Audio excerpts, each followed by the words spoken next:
All Creatures, Great and Small, by James Herriot. Let me paint you a picture. It's the dead of night, somewhere deep in the English countryside, and a blizzard is absolutely howling outside. There's this young guy, barely in his 20s, lying face down on the disgusting cobbled floor of a barn. He's stripped to the waist, snow whipping through the open doorway and melting on his bare, sweating back. His entire arm is buried inside a cow, desperately trying to deliver a calf that just won't come out. He's completely exhausted, freezing cold, and honestly starting to lose it a little. And here's the thing that makes it even worse.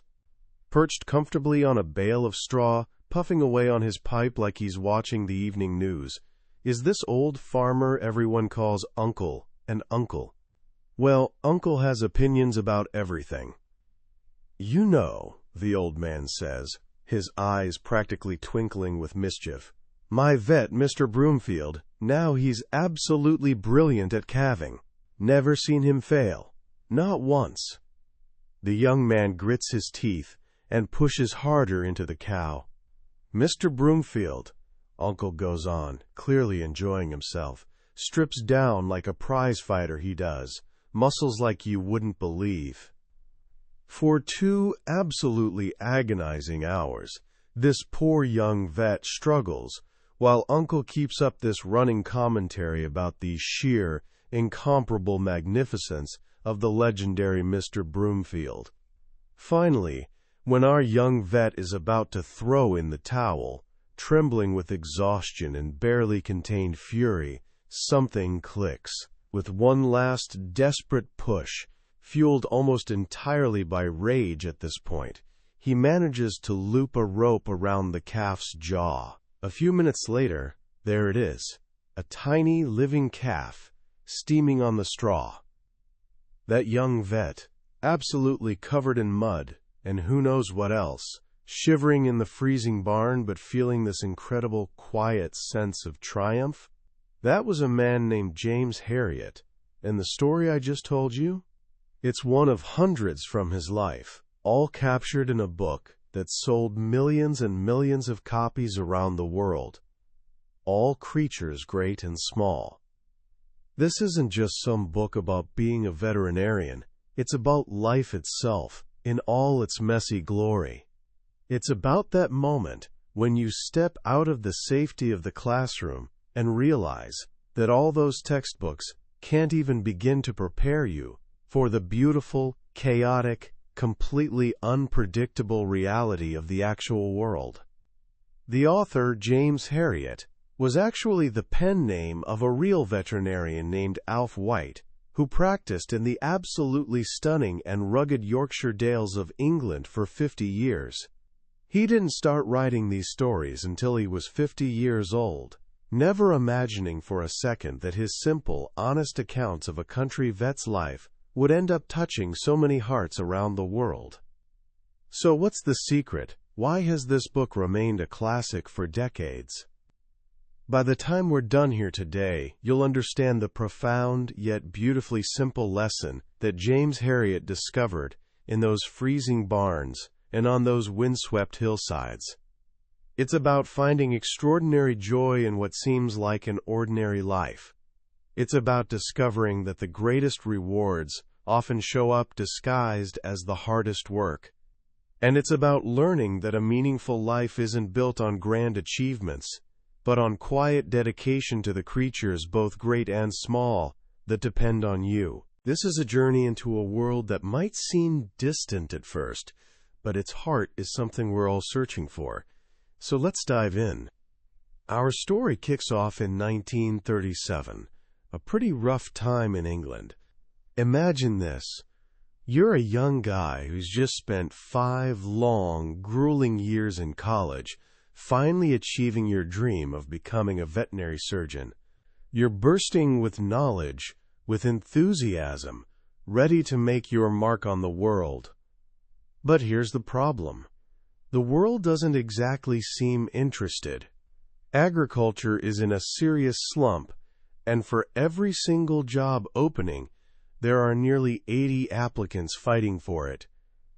This was the harsh reality facing young James Herriot. Like so many of his friends, he was staring down a future of unemployment, watching his dreams basically crumble to dust.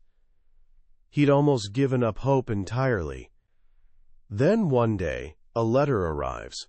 It's like a lifeline, thrown from a place he's never even heard of. This little town called Darrowby, tucked away deep in the Yorkshire Dales. A veterinarian named Siegfried Farnon wants to interview him for an assistant position. It feels way too good to be true. With his last few pounds, Herriot buys a bus ticket and puts on his best suit, absolutely determined to make a solid impression. As the bus climbs higher and higher into the hills, he starts seeing a landscape completely unlike anything he's experienced before. The smoggy, grimy cities gradually give way to these rolling green hills, wide-open valleys, and literally miles and miles of ancient stone walls crisscrossing the countryside like some enormous gray web. It's breathtaking, but his mind keeps circling back to the horror stories he'd heard from other young vets, tales of nightmare bosses who worked their assistants practically into the ground for almost no pay. And what about this Siegfried Farnon character? With a name like that, Herriot's picturing maybe a stout, jolly German vet. But then again, he could just as easily be some cold, domineering tyrant. He honestly has no idea what to expect. When he finally arrives in Darrowby, the first thing that hits him is the silence. It's this small, gray little town, but it's completely surrounded by the immense, calming presence of these green hills. He can actually feel the grime and stress of city life beginning to fall away. He finds his destination, Skeldale House, this grand old Georgian building covered in messy, untidy ivy. A brass plate on the railing reads, S. Farnon, M.R.C.V.S. This is it. This is where his life as a vet will either actually begin or crash and burn before it even gets off the ground. He rings the bell, and the peaceful moment is absolutely shattered by this terrifying explosion of barking. A whole river of dogs, this huge greyhound, a cocker spaniel, a Scottie, a whippet, and this tiny terrier, basically hurls itself against the inside of the door, leaping and snarling like crazy. When the door finally gets opened by this large, rather grim-faced housekeeper named Mrs. Hall, the supposedly ravenous pack suddenly transforms into this crew of meek, tail-tucking little servants. But there's a problem. Mrs. Hall has absolutely no idea who he is. Mr. Farnon, she explains, never mentioned anything about an assistant coming for an interview. In fact, Mr. Farnon isn't even home. He's off visiting his mother. Left alone in this high-ceilinged sitting room, Herriot feels this wave of dread washing over him. Has he just been the victim of some cruel joke? The room itself is this weird mix of grandeur and complete chaos. Hunting prints hang on the walls.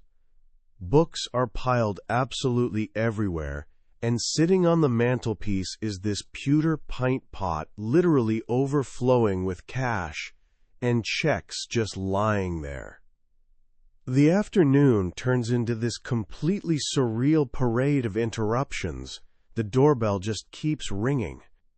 First up is this farmer named Bert Sharp, who arrives with a message for Farnon about his cow, delivered in a dialect so incredibly thick that Herriot can't make out a single word. She's nobbut going on 3 cylinders, the man says, leaving Herriot completely baffled and none the wiser. Next comes this deaf Irishman named Mulligan, whose dog is apparently Wommatin bad. Herriot's attempts to conduct any kind of professional diagnosis by basically shouting into the man's ear turn into a complete disaster. Then the bell rings yet again. This time, it's this absolutely stunning, red-haired young woman named Diana Brompton. She announces in this loud, supremely confident voice that she's here for tea with Mr. Farnon. Herriot is completely stunned. He stammers that Mr. Farnon is out, and the woman just marches straight into the sitting room, treating him with this icy disdain. The silence stretching between them is thick with her obvious disappointment. She'd clearly shown up expecting to see the charming Mr. Farnon, and instead she's stuck with this sweaty, rumpled young guy in an old suit.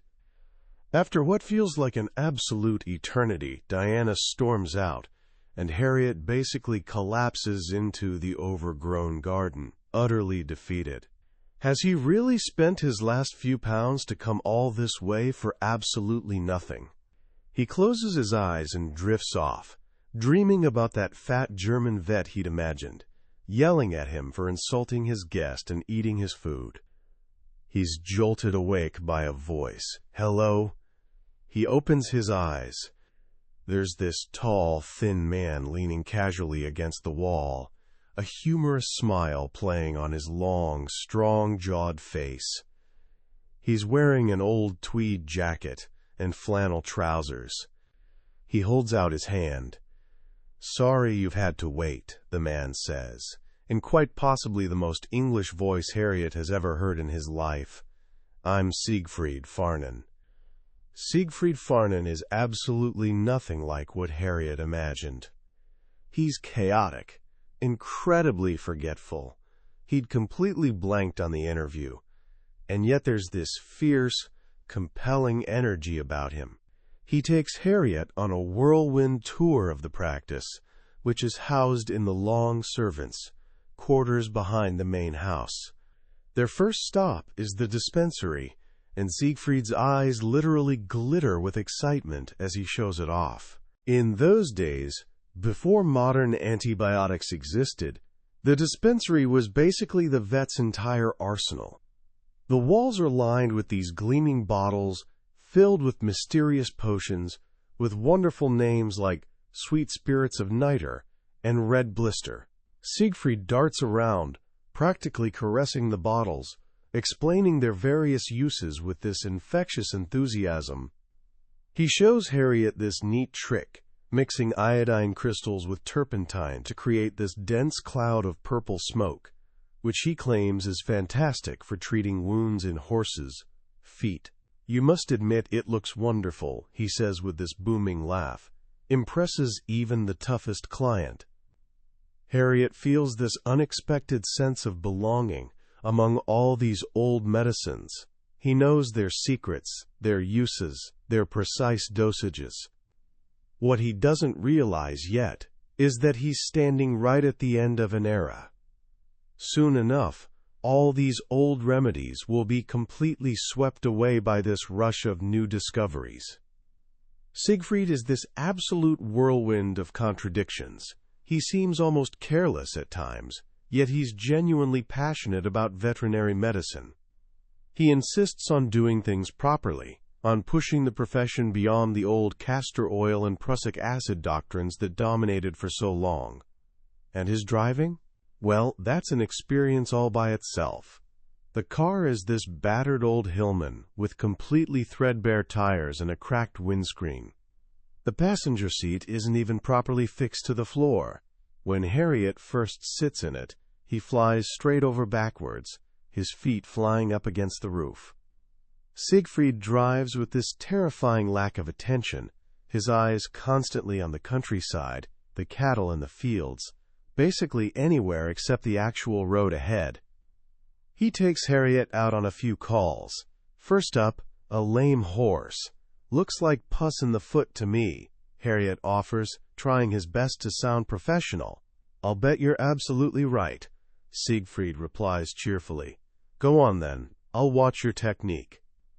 Under his new boss's watchful eye, Herriot struggles to pare away the rock-hard hoof, with this massive horse leaning its full weight squarely on his back.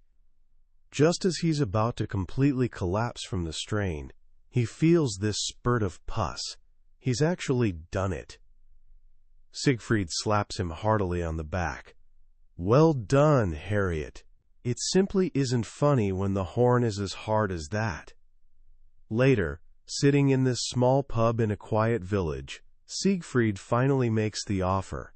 Well, you can have this job if you want it. £4 a week and full board. £4 a week. At a time when experienced vets were literally offering to work for free just to get their foot in the door, it's an absolute fortune.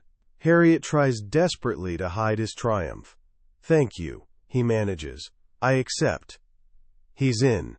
His new life has actually begun. But the real test is still waiting around the corner. A few days later, Siegfried heads out, leaving Herriot in charge for the very first time. The phone rings. It's this man with a harsh, demanding voice. I am Mr. Soames, Lord Hulton's farm manager. I have a valuable hunting horse with colic. Do you know anything whatsoever about colic? Herriot feels his hackles immediately rise. This clearly isn't going to be an easy first solo case. When he arrives at the estate, he's met by this thick-set man, dressed in breeches and shiny leggings, who very deliberately turns his back on him. This is Mr. Soames. He looks Herriot up and down with obvious contempt, making it crystal clear he thinks this young, inexperienced vet is a complete waste of his valuable time. Inside the stable, the scene is absolutely horrific. This magnificent bay horse is staggering around in circles, absolutely drenched in sweat, its eyes wild with pure agony. Herriot's mouth goes completely dry. This is definitely no simple colic case. He just needs something to shift him, Soames snarls impatiently. He hasn't passed anything all day. Give him an injection of arecoline. Mr. Farnon always does exactly that. But Herriot knows deep down that if his diagnosis is correct, arecoline would be quite literally the worst possible thing he could do. After a quick but thorough examination, his worst fears are completely confirmed. Everything points to one thing. He says, his heart absolutely pounding. I'm convinced this horse has a torsion, a twisted bowel. Twisted bowel, my foot? Soames practically yells at him. Just do something useful. Herriot takes a deep breath, steadying himself. There's nothing anybody can do for a twisted bowel. The only kind thing is to put him out of his pain as quickly as possible. I strongly suggest you let me shoot him right now. Soames absolutely explodes with fury. Shoot him? Are you completely stark raving mad? Do you have any idea how much that horse is worth? He demands they wait for Siegfried to return. For just a moment, Herriot is genuinely tempted. It would be so incredibly easy to just give the horse a painkiller and walk away, leaving this terrible responsibility to someone else, someone more experienced. But then he looks directly at the horse, stumbling blindly in its complete agony. It raises its head and lets out this little whinny, this desperate, frantic sound of pure suffering. That sound is more than enough. Herriot strides purposefully to his car, gets his humane killer, and with one sharp crack, the horse's suffering is finally over. Soames is absolutely furious. I'm going to sue you, he hisses venomously. You'll be proven completely wrong at the post-mortem tomorrow, and you'll never work as a vet again anywhere. Herriot drives back to the surgery feeling genuinely sick to his stomach. Has he just destroyed his entire career before it even properly began? He waits up anxiously for Siegfried, who returns quite late, smelling pleasantly of gin after a nice evening with his mother. As Herriot nervously tells him the whole story, the phone suddenly rings. It's Soames. Herriot listens, his heart literally in his mouth, as Siegfried calmly handles the furious farm manager. Thank you for ringing, Mr. Soames, Siegfried says smoothly into the phone. It seems as though Mr. Herriot did the only possible thing. No, I cannot agree with you there. It would have been genuinely cruel to leave him suffering. I consider Mr. Herriot to be a highly capable veterinary surgeon. If I had been there myself, I have absolutely no doubt I'd have done exactly the same thing. This incredible wave of relief washes over Herriot. He's been backed up. He's been trusted when it mattered most.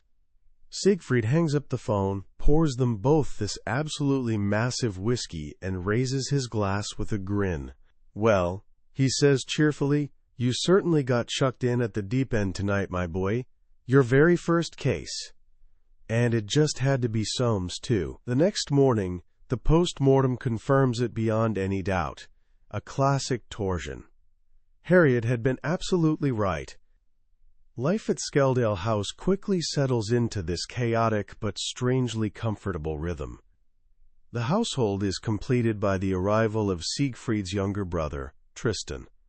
He's supposedly a veterinary student helping out, but his real talent lies in doing as little actual work as possible, while somehow giving the convincing appearance of being busy. He's charming, incredibly quick-witted, and a constant source of both amusement and frustration for Siegfried. The dynamic between these three men becomes the absolute heart of the house. There's Siegfried, brilliant but prone to these explosive rages and moments of profound forgetfulness. There's Tristan, a complete master of avoiding work, who's perpetually being, quote, once and for all by his brother, only to casually reappear at breakfast the very next morning acting like absolutely nothing happened. And there's Herriot, caught squarely in the middle, trying his best to navigate their wildly unpredictable moods while learning the demanding ropes of his profession. He discovers pretty quickly that actual veterinary practice is nothing like what the textbooks described. It's lying on filthy floors in the middle of freezing nights. It's dealing with clients who are absolutely convinced they know better, like the farmer who stubbornly insisted the cure for his cow was pouring cold water in its ear, because that's what his dad always did and it worked just fine. It's this constant struggle with farmers who are incredibly reluctant to part with their brass, their hard-earned money, even after you've literally saved their animals' lives. And there's the sheer physical hardship of it all. The constantly chapped hands, the frozen feet that lose all feeling, the endless miles driven in a car with virtually no brakes. Herriot's little Austin is honestly a death trap on wheels. He has to stop it by crashing it violently into bottom gear, and one memorable day, on this particularly steep hill, it rolls away backwards, bouncing merrily down the slope, its doors flying comically open, shedding this trail of bottles and instruments, before completely demolishing the Darrowby Golf Club's clubhouse. Miraculously, the actual car is barely even scratched. But running through all this hardship, there's this incredible amount of humor and genuine warmth. There are unforgettable characters like Finn Calvert, this prosperous farmer who insists on dressing like a complete scarecrow, and greets a visiting brigadier with a cheerful, "Now then, Charlie, how is ta?" Finn becomes absolutely convinced that Herriot is some kind of genius who cures everything with nout but Epsom salts and cold water. And then there's the absolutely wonderful Mrs. Pumphrey and her pampered Pekingese, Tricki Woo. Mrs. Pumphrey is this wealthy widow who treats her dog exactly like a prince.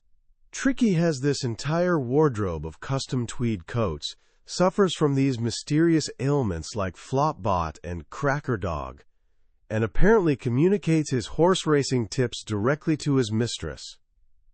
Herriot becomes Uncle Herriot, a position that comes with some genuinely lovely perks like smoked kippers, elegant hampers from Fortnum and Mason's, and endless glasses of truly excellent sherry. One day, Tricki becomes dangerously ill from being chronically overfed. Herriot knows the only real cure is getting the dog away from his indulgent mistress. He takes Tricki back to Skeldale House and puts him on a strict diet. For 2 solid days, absolutely no food, only water. Soon enough, Tricki joins the rough-and-tumble pack of household dogs, discovering all these joys of being bowled over, fighting enthusiastically for his share at mealtimes, and hunting rats in the old henhouse. He's completely transformed from this bloated little sausage into a hard-muscled, energetic animal.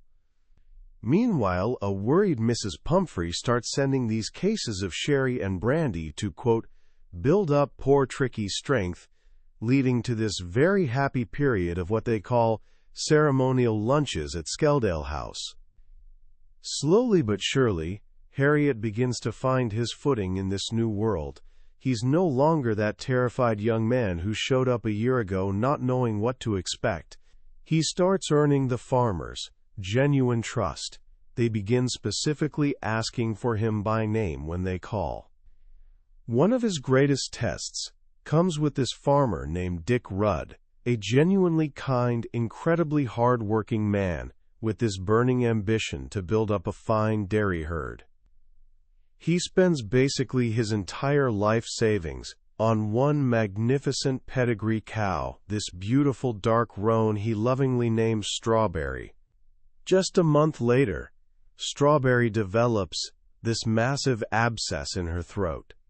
She can't eat properly, she can barely even breathe, and she's rapidly wasting away to practically a skeleton.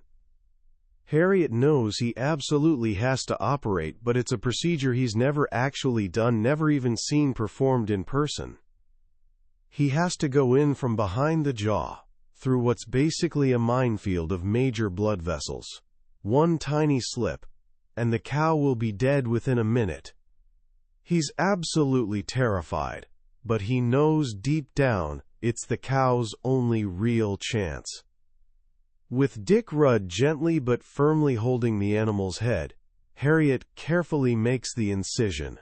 His hand is trembling so violently he can barely even hold the scalpel steady.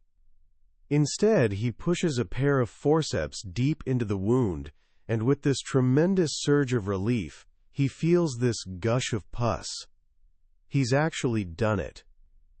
But the next day, the cow looks even worse than before. She genuinely looks like she's about to die any minute.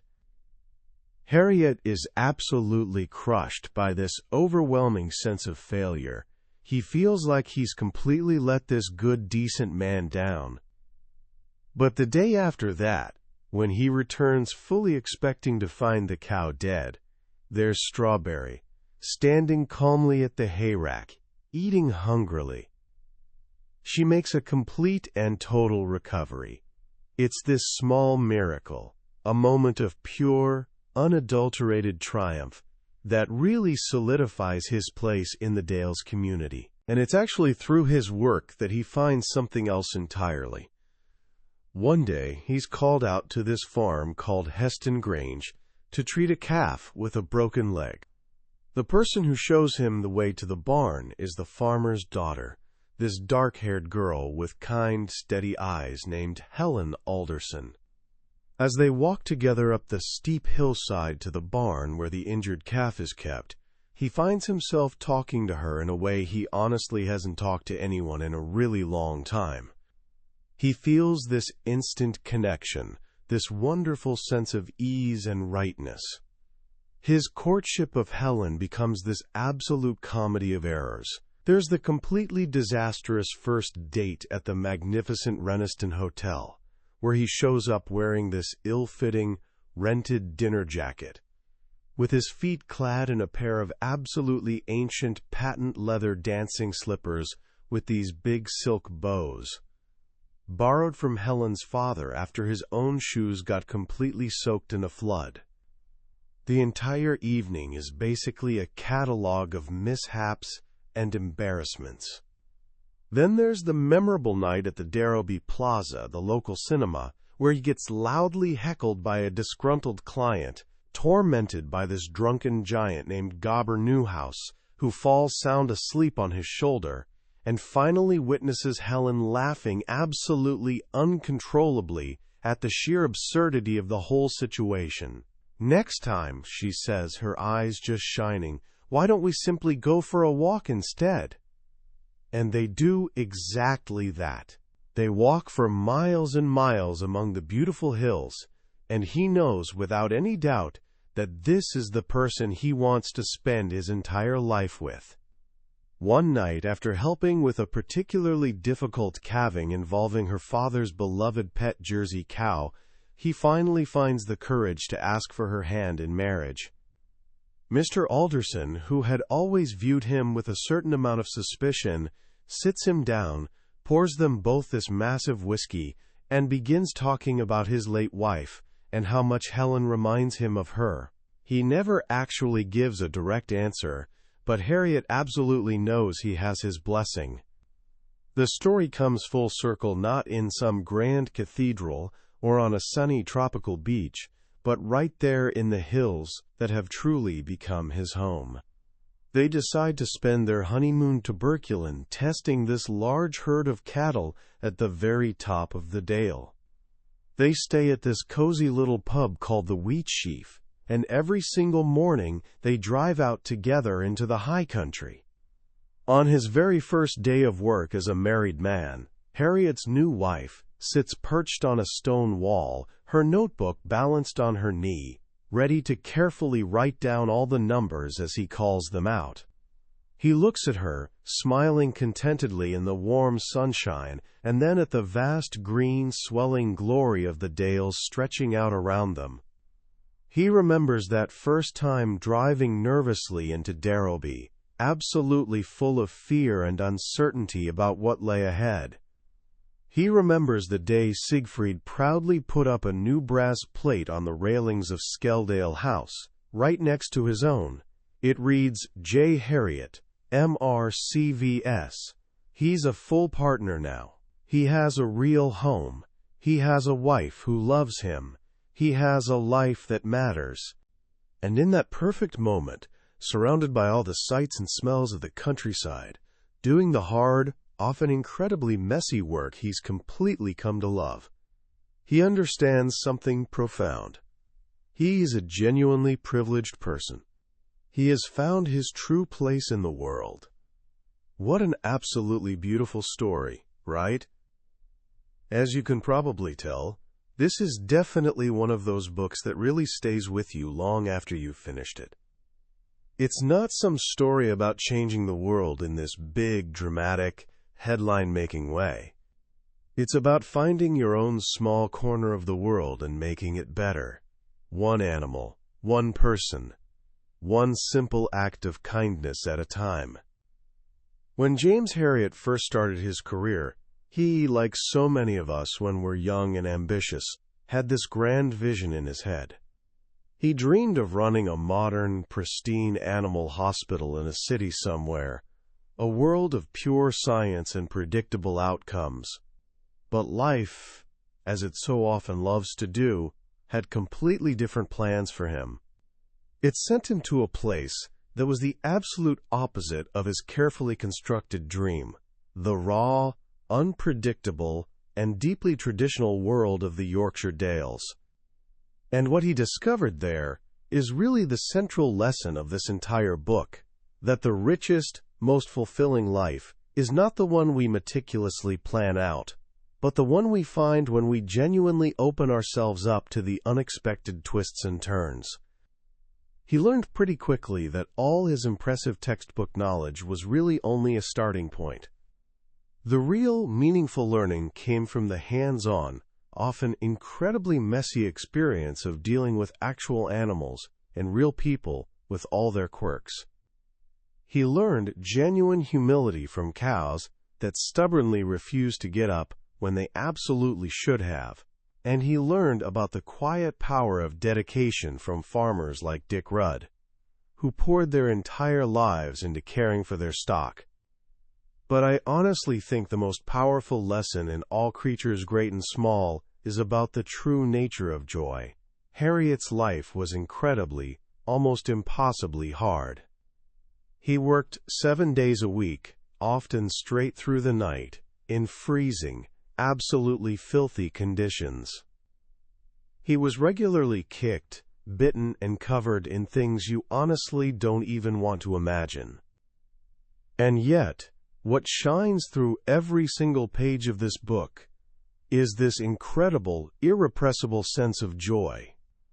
It's the pure joy of seeing a newborn foal take its first shaky, wobbly steps. It's finding the humor in watching a pompous client get his well-deserved comeuppance. It's feeling that quiet satisfaction of a job well done, even when no one else notices or appreciates it. It's experiencing that deep, often unspoken connection he felt with the land and the people who worked it day in and day out. Herriot teaches us something really important. That joy isn't something you find by carefully avoiding hardship and difficulty. It's something you discover right in the middle of it, in the thick of things. So, how can we actually bring a little of that Yorkshire wisdom into our own modern lives? Here are a few simple ideas worth considering. First, genuinely embrace the mess. Our modern world is constantly pushing us towards perfection, towards clean, predictable, Instagram-worthy outcomes. Herriot's story reminds us that life is inherently messy, and honestly, that's exactly where the real growth and the absolute best stories are found. The next time something doesn't go according to your careful plan, instead of getting frustrated and stressed, try asking yourself, what's the story here? What's the hidden lesson? Where's the humor in this situation? Second, really find the value in service to others. Herriot's entire life was one of constant service to his community. He wasn't getting rich by any means, and he certainly wasn't getting famous, but he was genuinely needed. And in being needed, he found his true purpose. Think about who you can serve in your own life right now. It honestly doesn't have to be something grand or dramatic. It can be as simple as helping out a neighbor, volunteering for a cause you genuinely care about, or just being truly there for a friend who needs you. Finding where you're actually needed is one of the fastest, most direct paths to a meaningful life. And finally, learn to really stand and stare, as the poet said. In one of the most beautiful passages in the entire book, Herriot pulls his car over on a high moor and just looks out over this vast, stunning landscape. He reflects quietly on his life, his work, his place in the world. We live in this culture of constant motion, of always rushing frantically to the next thing on our list. But Herriot's story is a powerful reminder to actually build moments of quiet reflection into our busy days. To get out into nature when you can, to switch off all the noise, and to just be fully present. It's often in those quiet moments that we find the clarity we've been searching for all along. We've journeyed together through the hills and valleys of James Herriot's world today, and we've touched on some of the most memorable moments and lessons from all creatures great and small. But here's the thing. A summary is really like looking at a photograph of a beautiful landscape. The real magic actually happens when you walk through it yourself, when you experience it firsthand. The true heart of this book lies in all the small details, the quiet observations, and the rich, humorous, and deeply human way Herriot tells his stories. This summary is really designed to give you a genuine taste, to help you decide if this journey is one you want to take for yourself. If anything we've talked about today has warmed your heart even a little bit or sparked something in you, I truly, genuinely hope you'll pick up a copy and experience it fully. Reading it isn't just learning facts. It's a real experience, one that can honestly change the way you see the world and your own place within it.